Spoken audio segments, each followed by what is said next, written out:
Is it just right? Amazing. Now, if I could only find my document that has the words in it, I'm supposed to tell you. Thanks, Gina. Awesome. Well, hello and welcome, families, friends, and partners. It's such a joy to be celebrating with you today. We can cheer. Woo! If we haven't met, as I said, my name is Etta Heisler. I use she, her pronouns. I'm the executive director of Apple Playschools, and it is my honor and privilege to serve our community in this role. I've been here for about 6 years. Apple Playschools started as a small parent-run child care called Green Apple Garden just up the street at our Miller Maple location almost 15 years ago.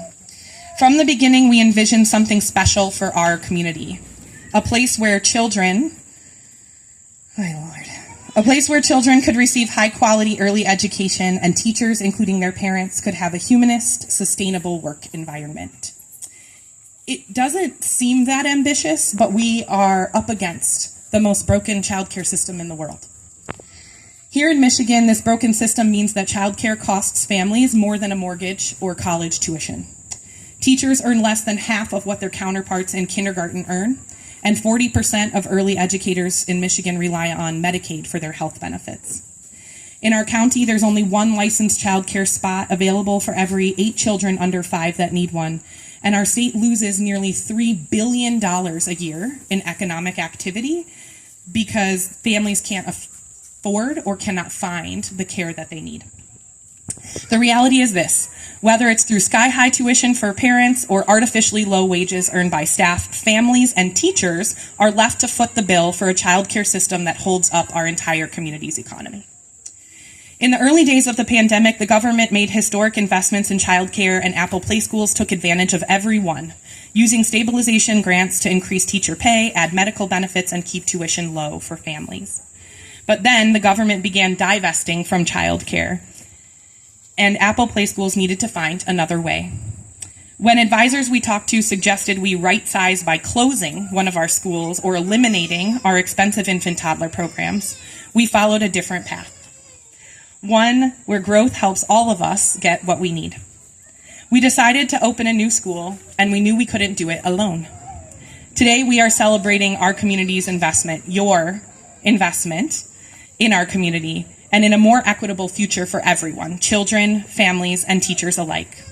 When tuition increased, donors responded in kind, giving more generously to our scholarship programs than ever before, and expanding both the number of families we serve and the sizes of scholarships we're able to grant. When we couldn't find a space to expand, our landlords at New Hope Baptist Church suggested we bring this former health clinic and senior facility back to work, serving the community, and they worked together with us to do it. When we were turned down for a traditional loan by our bank, the Ann Arbor Area Community Foundation made a first-of-its-kind impact investment in childcare and gave us a $775,000 loan to help us refinance old debt, cover the hard costs of this renovation, and support operational costs through numerous delays. We can clap. But that's not all. The foundation has sat at the table with us as we have navigated endless building and licensing requirements, and we're working together to reduce these requirements and burdens for other child care centers too. The Ann Arbor Area Community Foundation's approach to partnership with Apple Playschools has been an inspiration to me and will be transformative for years to come. As we celebrate today, I'm humbled and honored to invite Reverend Dr. Shannon Polk, the CEO of the Ann Arbor Area Community Foundation, to share a few words with us.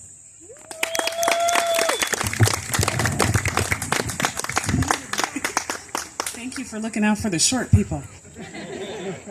Hi, everyone. Good afternoon. I have a few prepared remarks.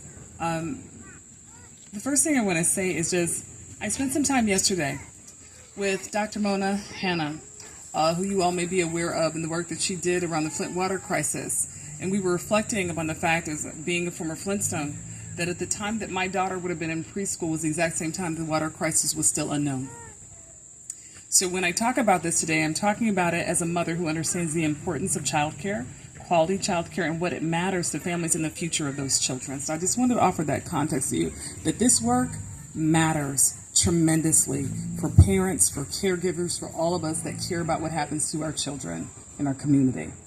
So on behalf of the Ann Arbor Area Community Foundation, I just want to say thank you. We are so honored and humbled to be a part of what's happening today. Now, it's not just the fact that we've expanded the stuff that's happening, got those slots, but it's about what it means to have more growth and a stronger future for our community.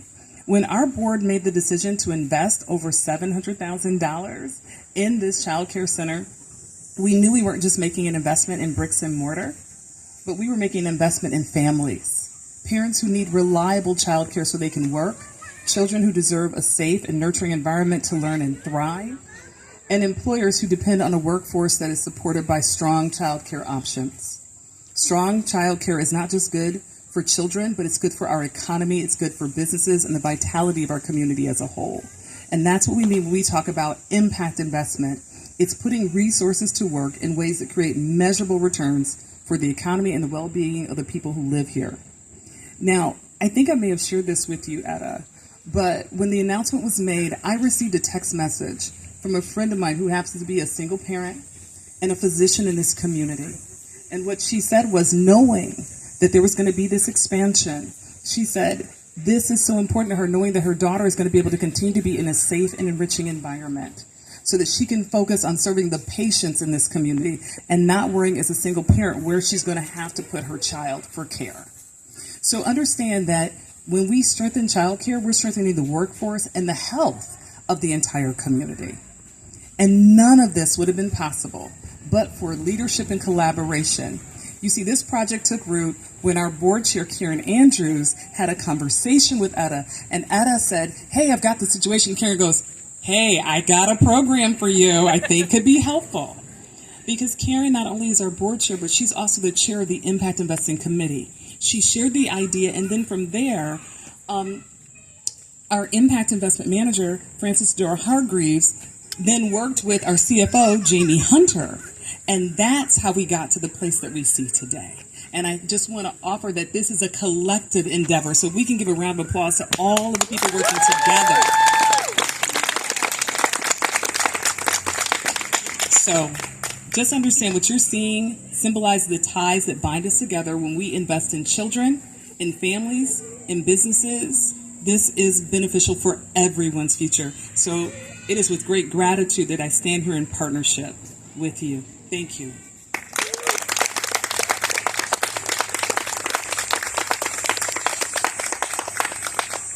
Okay, we're almost done. Thank you, Shannon. And thank you again to the community. Hold on.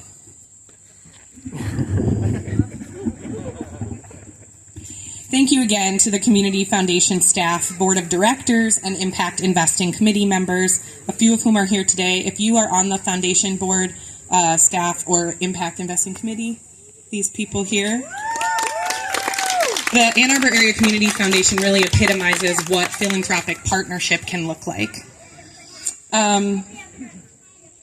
And I'm really grateful to have found people in the community who believe in a future where we can build a more equitable world through both work and play. Once it's fully enrolled, the revenue from this new school building will flip our financial model and allow us to increase scholarships and tuition assistance programs, even while we improve staff wages and benefits.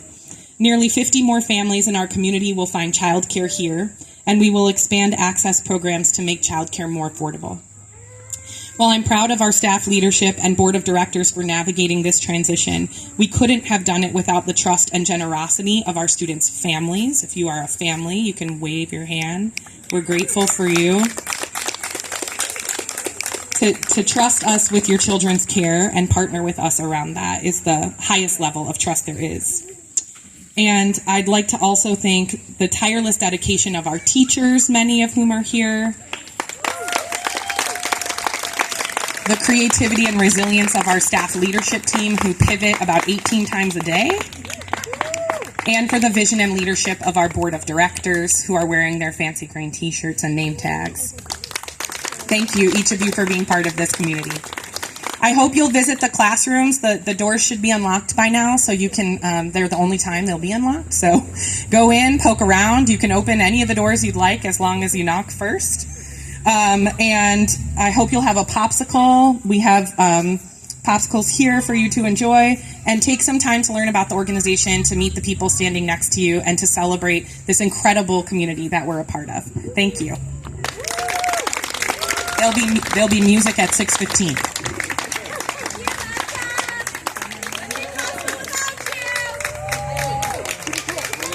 Anyway, I'm excited for the buses to start up again. Taking the bus down. It's going to be so good.